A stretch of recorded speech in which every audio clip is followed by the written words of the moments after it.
नमस्कार दोस्तों, हमारे चैनल पर आपका बहुत बहुत स्वागत है। आज हम फिर से एक नई स्टोरी लेकर हाजिर हो रहे हैं। अगर हमारी स्टोरी पसंद आए तो लाइक करो, सब्सक्राइब करो। अब सुनिए कहानी। एक गांव में राज नाम का एक लड़का और उसकी पत्नी रहती थी। वे दोनों पैसा से बहुत परेशान थे। तो राज ने अपनी पत्नी से कहा, अपने पास जो थोड़ा पैसा है वो लेकर शहर चलो, वहाँ कोई छोटा सा धंधा डाल लेंगे। तो पत्नी ने कहा, ठीक है। फिर वे दोनों लोग पैसा लेकर शहर जाने के लिए ट्रेन से सफर करने लगे।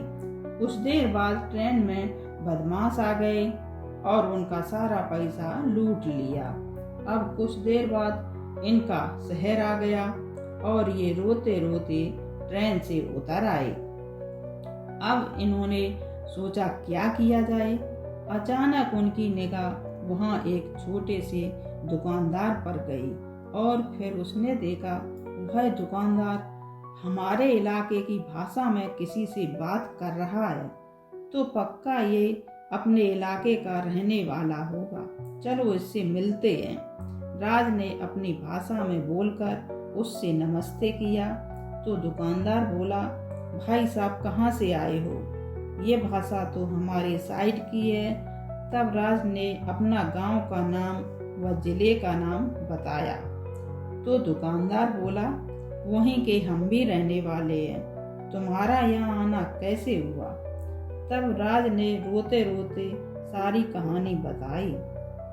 तब उस दुकानदार ने कहा कि हमारी इस दुकान से थोड़ी ही दूरी पर एक धर्मदास नाम के सेठ रहते हैं, आप उनके पास चले जाओ, शायद वो तुम्हारी कुछ मदद कर सकें। तो राज ने कहा, ठीक है। फिर राज और उसकी पत्नी सेठ धर्मदास के यहाँ पहुँच गए। फिर राज ने रोते रोते सेठ को सारा हाल सुनाया। फिर सेठ ने पूछा, क्या चाहते हो?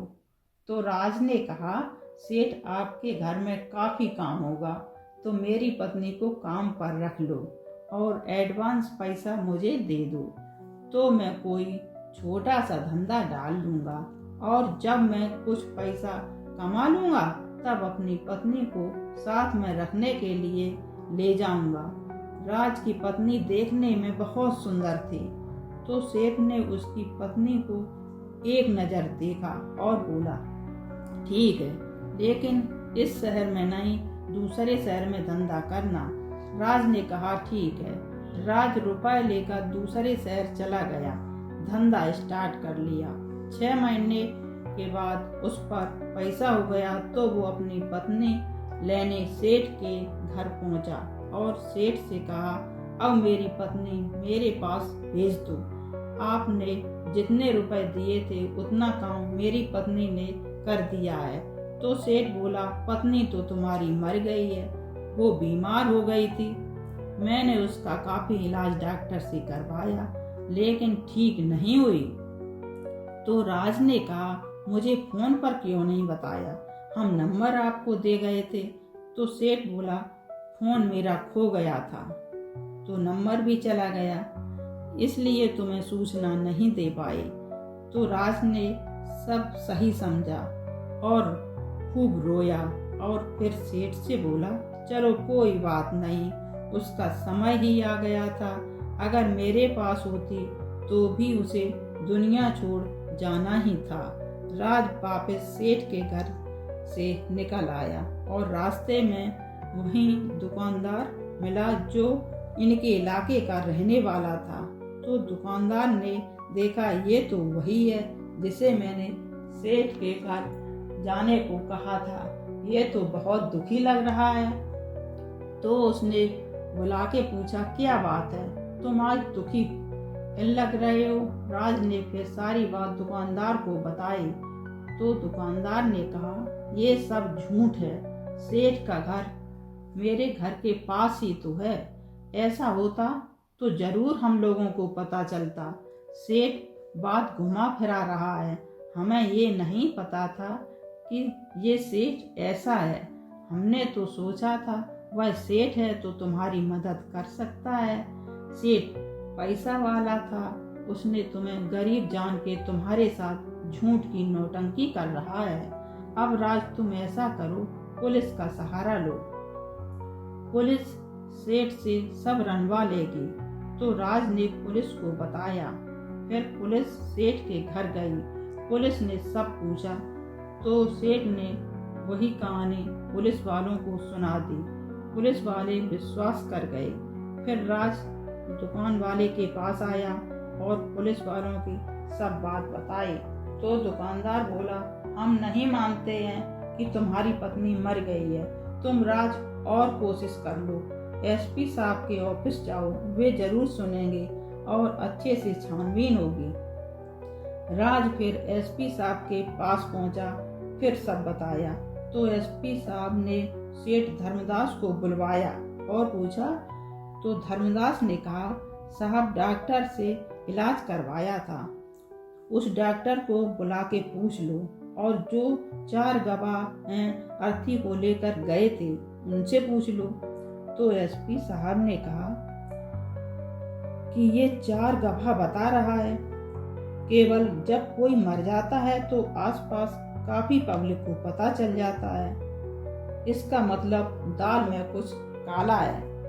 ये सोचकर एसपी साहब सेठ से बोले, उस डॉक्टर को बुलवाओ। तो डॉक्टर को बुलवाया गया। एसपी साहब ने कहा, डॉक्टर साहब तुम्हारे पास सेठ दवा के लिए मरीज लाते थे क्या? न साहब, दवा घर के लिए ले जाते थे। साहब ने कहा, तुम मरीज को बिना देखे दवा क्यों देते थे? ऐसे तो तुम किसी को जहर भी दे सकते हो। जानते हो तुमने ये काम गलत किया है, इसकी भी सजा तुम्हें जरूर मिलेगी। तो तुरंत डॉक्टर बोला, साहब मैंने दवा वगैरह कुछ नहीं दी है। सेठ ने मुझे 5,000 रुपए दिए थे कि कोई पूछे तो ऐसे बोल देना। फिर एसपी साहब ने कहा, पता है जनता ने तुमको कौन दर्जा दिया है? भगवान का, क्योंकि जान बचाने वाले होते हो। तुम तो मेहमान बन गए। अब तुम्हें सजा तो जरूर मिलेगी। 14 दिन की सजा और 50,000 जुर्माना। आगे फिर साहब ने सेठ से 4 गवाह बुलाने को कहा। गवाह भी मौजूद हो गए। गवाह से पूछा गया कि जब तुम अर्थी में शामिल हुए थे तो देखा था कि अर्थी में आदमी था या औरत? कौन था बताओ। गवाह बोले, साहब हम बाद में आए थे। सेठ ने अर्थी तैयार कर ली थी। साहब बोले, सही बताओ, नहीं तो चारों को फांसी की सजा होगी। तो तुरंत चारों ने बोल दिया कि साहब सेठ ने 2-2 हजार रुपए दिए थे और कहा था कोई पूछे तो बोल देना।